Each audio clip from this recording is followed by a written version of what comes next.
Assalamualaikum warahmatullahi wabarakatuh. Allahumma sholli ala sayyidina Muhammad. Saya di sini menanggapi pernyataan surat PCNU Kabupaten Pekalongan, teman-teman, yang mengacu pada instruksi PBNU tentang isu nasab.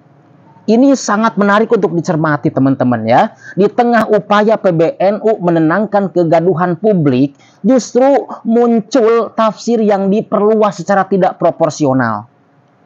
Kegiatan Jatma Aswaja ini yang sama sekali tidak membawa nama besar Nahdlatul Ulama secara struktural disebut sebagai potensi gangguan terhadap keutuhan jam'iyah. Naib sekali ini PCNU Pekalongan. Kekeliruan ini bermula ketika tafsir atas surat instruksi di samping ini, gambar ini, melampaui maksud semula. PBNU tidak menyebut kelompok manapun, kecuali PWILS yang memang sangat jelas melakukan tindakan provokatif, melakukan tindakan kegaduhan, penyerangan terhadap sebuah majelis. Sementara Jatma Aswaja adalah forum keagamaan yang tidak mengklaim otoritas struktural NU, tidak membawa simbol-simbol kelembagaan NU, tidak mengklaim mewakili Jam'iyah Nahdlatul Ulama. Bahkan sebagian besar penggeraknya adalah tokoh-tokoh yang dikenal berkhidmah dalam lingkungan Nahdlatul Ulama. Aktivitasnya pun berbasis pada semangat keagamaan dan kebangsaan yang selama ini menjadi bagian dari nafas Nahdlatul Ulama itu sendiri, teman-teman, ya. Harus paham, teman-teman. Ketika sebuah organisasi independen yang tidak menyatakan oposisi terhadap Nahdlatul Ulama dianggap membahayakan dan dari sisi keorganisasian. Ya, contoh kayak tadi itu kata pernyataan dari PCNU Pekalongan. Kita patut bertanya, teman-teman, apa yang sedang dijaga? Apakah benar ada ancaman terhadap struktur? Atau justru yang terjadi adalah kecemasan atas hadirnya ruang lain yang tidak bisa dikontrol dari meja struktural? Teman-teman, sikap seperti ini dapat mempersempit ruang gerak warga NU yang misalkan punya kreatif dan berinisiatif. Padahal, teman-teman, ya, sejarah NU tidak dibentuk hanya oleh rapat dan aturan. Ada banyak pengabdian yang lahir dari ketulusan individu dan kelompok di luar struktur resmi, yang justru memperkuat nama besar Nahdlatul Ulama di tengah masyarakat. Menutup ruang seperti ini hanya akan membuat jam'iyah kehilangan daya serap terhadap potensi anggotanya sendiri. Begitu kira-kira. Jadi PCNU Pekalongan ini harus bisa berpikir jernih, ya. Jangan karena dia dari Ba'alawi, kemudian kemungkinan besar Anda ini yang di PCNU Pekalongan ini kemungkinan besar mendukung PWLS. Jangan naif lah. Ya, jangan naif. Kita harus berpikir cerdas. Jangan gara-gara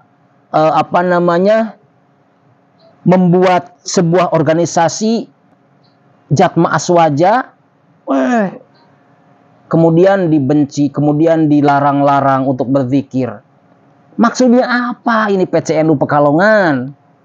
Ya, beliau Habib Lutfi bin Yahya tidak membawa nama-nama NU, ya, tidak membawa logo-logo NU, tapi jiwanya tetap Nahdlatul Ulama. Tidak membawa bendera NU, tidak membawa nama besar NU, tidak. Tapi ini salah satu kecintaan Habib Lutfi bin Yahya untuk negeri ini.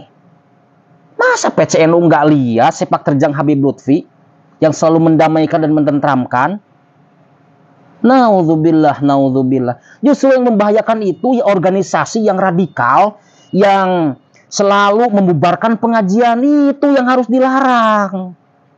Bukan acara Habib Lutfi yang dilarang. Sejak kapan Habib Lutfi membuat kegaduhan? Enggak. Justru selama ini yang membuat kegaduhan, membubarkan pengajian, menyerang keluarga Wali Songo itu dari dari PWILS yang dipimpin oleh Gus Abbas Buntet. Masa nggak mikir nih PCNU? Naudzubillah. Jangan salah menafsirkan surat pernyataan dari PBNU. Anda kan yang ada di PCNU Pekalongan ini kiai-kiai semuanya. Masa nggak bisa menafsirkan secara jernih atas surat pernyataan dari PBNU, surat edaran? PBNU itu untuk menenangkan kegaduhan yang selama ini terjadi. Dan disebutkan di surat pernyataan itu yang selalu buat gaduh provokatif PWILS. Gimana ini para kiai-kiai PCNU Pekalongan? Ini perlu perlu dipertanyakan ini. Takutnya dia berafiliasi dengan PWILS yang suka membubarkan pengajian. Na'udzubillah tsumma na'udzubillah. Kita tentu berharap teman-teman setiap keputusan yang dikeluarkan atas nama organisasi tetap mengandung kearifan. Instruksi PBNU sejauh ini telah menunjukkan itu, ya, tenang, terstruktur atau terukur dan mengajak semua pihak menjaga adab. Akan tetapi ketika ditafsirkan oleh PCNU itu sendiri terlalu bebas dan digunakan untuk membatasi pihak-pihak yang tidak sedang dalam posisi berseberangan. Maka suasana bisa berubah menjadi tegang dan penuh kecurigaan. Gimana nih Pak PCNU ini? Surat pernyataan PCNU Pekalongan berangkat dari niat baik. Namun cara penyampaiannya bisa menimbulkan dampak sebaliknya. Tanpa disadari kan, surat itu bisa digunakan sebagai dasar untuk menyingkirkan atau menstigma pihak-pihak yang justru selama ini ikut menjaga marwah Nahdlatul Ulama di tengah masyarakat. Harus berpikir cerdas dong. Katanya para kiai. Kita perlu berhati-hati dalam menyikapi perbedaan ya teman-teman. Inisiatif dakwah di luar struktur. Sebab apa? Sebab yang perlu dijaga bukan hanya keutuhan organisasi, tapi juga kepercayaan dan semangat orang-orang yang masih merasa terikat secara moral dan spiritual dengan Nahdlatul Ulama. Kepercayaan itu tidak tumbuh dari kontrol, tapi dari pengakuan terhadap kontribusi yang tidak selalu bisa dibingkai dalam struktur formal. Ya, harus paham sampai sini. Ini logika saya, teman-teman ya. Mungkin itu pernyataan dan tanggapan saya terhadap pernyataan surat daripada PCNU Pekalongan. Wallahu a'lam bishawab. Wallahul muwaffiq ila aqwamit thoriq. Wassalamualaikum warahmatullahi wabarakatuh. Salam damai.